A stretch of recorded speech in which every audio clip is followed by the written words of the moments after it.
In the 1940s, deep within enemy territory and under the shadow of Nazi oppression, emerged a woman whose defiance thundered louder than the bombs. Against all odds and amid the turmoil of World War II, she stood undeterred, leaving an indelible legacy of resistance and courage. Who was this brave and courageous woman?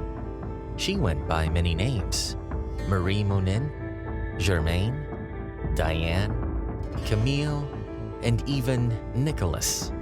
But history remembers her as Virginia Hall, the legendary spy who overcame every obstacle, even a limp, to become a force of resistance. British SOE military historian M.R.D. Foote once said, "She was a 35-year-old journalist from Baltimore, conspicuous by reddish hair, a strong American accent, an artificial foot, and an imperturbable temper. She took risks often, but intelligently." Born into privilege yet driven to the battle zone, she fought tirelessly, her steps as deliberate as her secrets. How did a woman with a wooden leg outwit the Gestapo?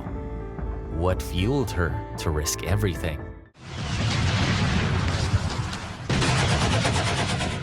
Welcome to Historical Digs, where we dig out the secrets from the annals of history.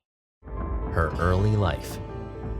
Virginia Hall was born on April 6, 1906 in Baltimore, Maryland, into a life of privilege and comfort to Barbara Virginia Hamill and Edward Lee Hall.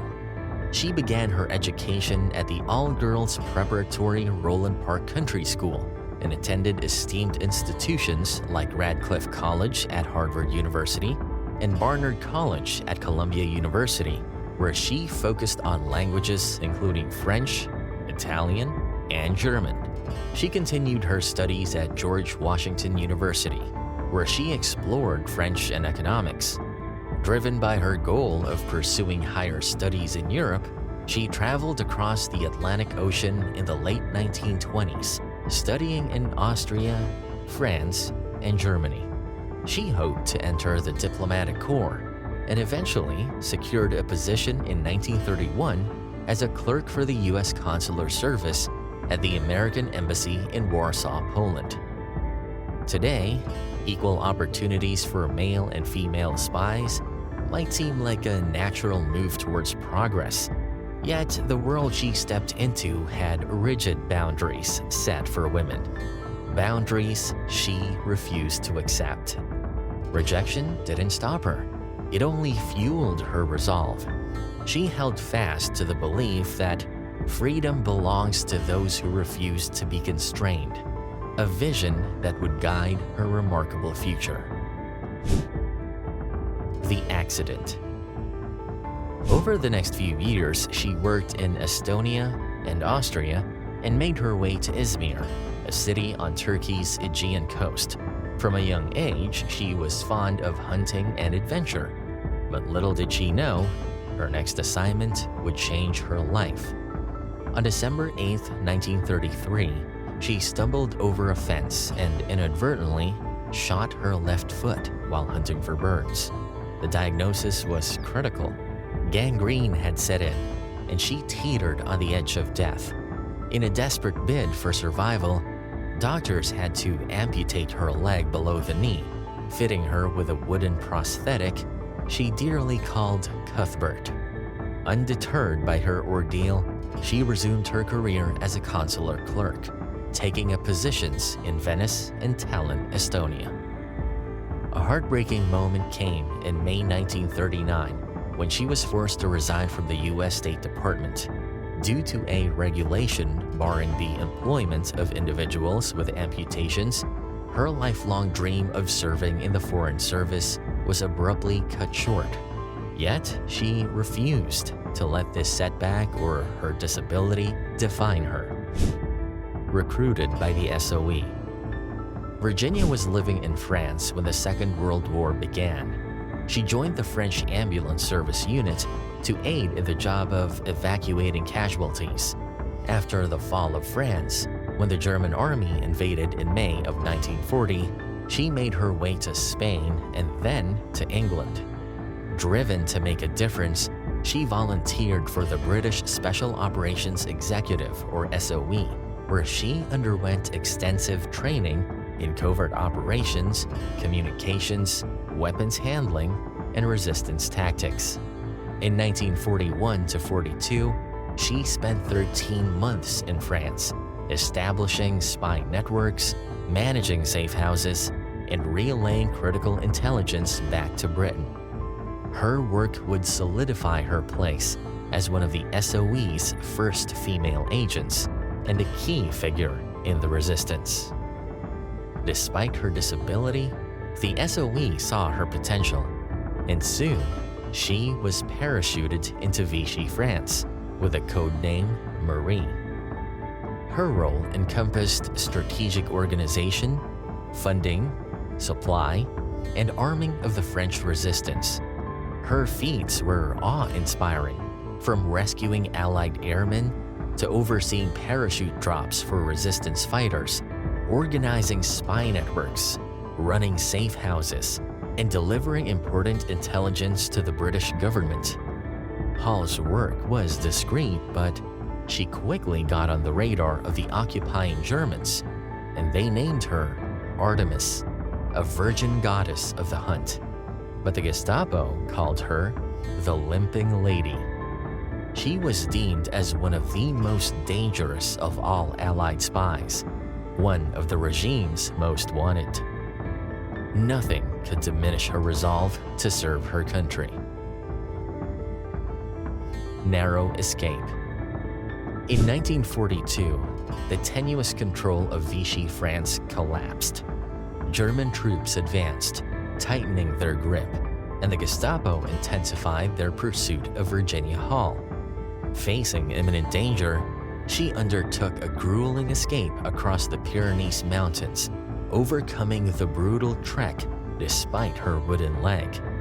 Her determination and resilience earned her the admiration of her SOE comrades who hailed her as a hero upon her arrival in Spain. Her resilience inspired all who knew her. She is encapsulated in the quote, "I could either stand still and die or move forward and live." With an adventurous and wild soul like Virginia, how could she stay back and not serve the SOE? Given her top status on the Gestapo's most wanted list, the SOE deemed it too dangerous to redeploy her in occupied France. Joining the American OSS. As the SOE refused to send her back behind German lines, Virginia set out to find someone who would. On March 10, 1944, Virginia joined the U.S. Office of Strategic Services, or OSS, with the grudging approval of the SOE. By March 21, 1944, Virginia, now codenamed Diane, was back in France, disguised as an old lady. After passing through Paris to a village in the south, Virginia Hall continued to work undercover, gathering intelligence on German troop movements and reporting back.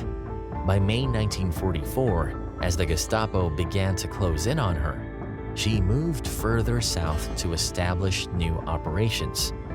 During this time, OSS agent Diane was given fresh orders to coordinate and organize local French resistance forces in the region. Having already done this for the SOE, Virginia knew exactly what to do. She contacted the French resistance network and arranged for weapons, supplies, and other agents to be dropped behind enemy lines. End of the war. By the time the Allied forces landed in Normandy on June 6, 1944, Virginia Hall and her group were primed for action. They executed sabotage missions on key supply lines, attacked German troops, and created enough disruption behind enemy lines to hamper German movements in northern France. This was just one part of a coordinated effort, as other OSS and SOE-led French resistance groups carried out similar operations across the country. When the Allies launched their invasion of southern France on August 16th, Virginia and her comrades adapted their strategy. What had started as a guerrilla campaign to harass and weaken German forces quickly escalated into full-scale warfare. On August 26th, Virginia and her French resistance fighters accepted the surrender of the German Southern Command at Le Chambon. As the liberation of France continued, Virginia was tasked with organizing another parachute drop scheduled for September 4th. Among the men who parachuted in was a French-American lieutenant, Paul Guyot, who held ties to both Paris and New York. While it was almost love at first sight, there was still a war to be won, and love could wait a bit longer. Over the following year, Virginia Hall and Paul Guyot orchestrated safe zones, trained resistance fighters, and relayed critical intelligence. Virginia's tenacity carried her through the war's conclusion in May 1945. Working for the CIA. Virginia and Guyot's love led to them living together on and off for years, and eventually sealing their love in marriage in 1957. Virginia transitioned from the OSS to the Central Intelligence Agency, or CIA, in 1947 and spent an additional 16 years in service.